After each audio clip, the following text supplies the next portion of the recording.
के सामने एक सीट दी हुई है जिस पे roll number, name, Hindi, English, computer और मैथ के मार्क्स लिखे हुए हैं और साथ में रिजल्ट भी लिखा हुआ है। अब हम इस पर सॉर्टिंग का यूज करेंगे जिसको हम डिफरेंट पर्पज के लिए यूज करेंगे। सबसे पहले सॉर्टिंग होती क्या है? सॉर्टिंग का मतलब होता है डाटा को अरेंज करना। अरेंज मतलब ए से जेड की तरफ या जेड से ए की तरफ। दूसरा हो सकता है कि स्मॉलेस्ट से लार्ज की तरफ और लार्जेस्ट से स्मॉलेस्ट की तरफ। ए टू जेड का मतलब कि जैसे यहाँ पर आप रोल नंबर देख सकते हो 101, 102, 103 दिए हुए हैं। तो हमें सबसे पहले क्या करना है, अपने डाटा को सिलेक्ट कर लेना है। हमने ये डाटा को सिलेक्ट कर लिया है। अब सबसे पहले सॉर्टिंग हम क्या करते हैं, अगर मैं डायरेक्ट सॉर्टिंग पे क्लिक करूं, जैसे यहाँ पे लिखा हुआ है ए टू जेड या जेड टू ए, तो हमें सबसे पहले डाटा वाले टैब पे जाना है। अगर आप डाटा टैब पे ना हो तो डाटा टैब पे क्लिक कर लें, तो यहाँ पर एक ऑप्शन आ जाएगा जिसका नाम है सॉर्ट।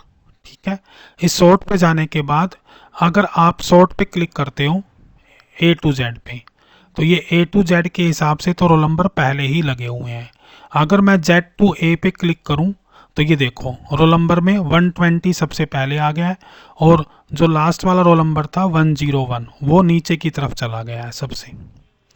यहाँ से आप देख सकते हो 101 नीचे की तरफ है। इसी तरह से अगर मैं इसको दोबारा से फिर ए टू जेड पे क्लिक करूं तो ये 101 हमारा टॉप पे आ गया। अब हमें पहली क्वेरी ये लगानी है, हमें ये देखना है कि हिंदी में किस बच्चे ने टॉप किया है या हिंदी के हिसाब से हम इनके मार्क्स की रैंकिंग करना चाहते हैं।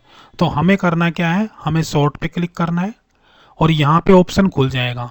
तो यहाँ पे आपको रोल नंबर और नेम की बजाय हिंदी सेलेक्ट करना है। क्या सिलेक्ट करना है? हिंदी।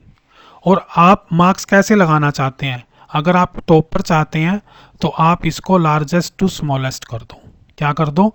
लार्जेस्ट टू स्मॉलेस्ट, और ओके पे क्लिक कर दो। अब आप देख पाओगे कि जिस स्टूडेंट के हिंदी में सबसे ज़्यादा मार्क्स आए हैं उसको ये यहाँ पर शो कर रहा है किरण, जिसका रोल नंबर है 105 और उसके 90 मार्क्स आए हैं। राइट।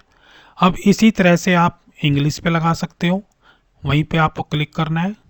अब की बार हिंदी की बजाय किसको सेलेक्ट कर लेना है? इंग्लिश को। और सेल वैल्यू में सेल वैल्यू रहनी है, लार्जेस्ट टू स्मॉलेस्ट पे क्लिक करेंगे, ओके पे क्लिक कर देंगे। तो अब इसने उस स्टूडेंट को चूज कर लिया है जिसके इंग्लिश में हाईएस्ट है और ये पूरा का पूरा ऑर्डर आपका तैयार हो चुका है। जैसे इसमें IUC 2 बार लिखा हुआ है, यानी कि एक रोल नंबर 108 है और एक 118 है। तो इससे कोई फर्क नहीं पड़ता है कि 108 है या 118 है, 2 या 3 स्टूडेंट्स के नंबर भी सेम हो सकते हैं। इसी तरह से आप कंप्यूटर में और मैथ के टॉपर्स भी फाइंड आउट कर सकते हैं। अगर आप पास स्टूडेंट्स को एक तरफ लगाना चाहते हैं और रीअपियर स्टूडेंट्स को एक तरफ लगाना चाहते हैं तो वो भी आप सॉर्टिंग से कर सकते हैं। सॉर्ट पे जाएंगे और लास्ट वाला कॉलम है रिजल्ट, उसको सर्च करेंगे और यहाँ से आप ए टू जेड पे लिख सकते हो या जेड टू ए, वो आपकी मर्जी है, आप कोई सा भी ले सकते हो। ओके पे क्लिक कर दोगे तो इसने क्या कर दिया, रीअपियर के सारे स्टूडेंट्स को टॉप पे लगा दिया है और जो पास स्टूडेंट्स है उसको नीचे की तरफ सेट कर दिया है। तो इस तरह से हम सॉर्टिंग का यूज़ कर सकते हैं। आप किसी भी कॉलम पे सॉर्टिंग लगा सकते हैं और अपने डाटा को अरेंज कर सकते हैं। जैसे ही हम इंग्लिश को अरेंज करते हैं तो ये सारे नंबर उसी हिसाब से आ जा सकते हैं। एक बार आप दोबारा फिर करके देख सकते हैं। मान लो इंग्लिश की लिस्ट हम प्रिपेयर करना चाहते हैं तो आप इंग्लिश पे जाएं और यहाँ पे लार्जेस्ट टू स्मॉलेस्ट पे क्लिक कर दें, ओके कर दें। तो आप देख सकते हो कि 2 बच्चे फर्स्ट आए हुए हैं, 2 बच्चे सेकंड हैं, फिर ये 2 बच्चे थर्ड हैं, फिर फोर्थ पे तो बहुत सारे बच्चे आए हुए हैं। तो कहने का मतलब है कि बाय यूजिंग सॉर्टिंग आप अपने डाटा को अपने हिसाब से जैसा आपको चाहिए वैसे आप डाटा को अरेंज कर सकते हैं। Thank you.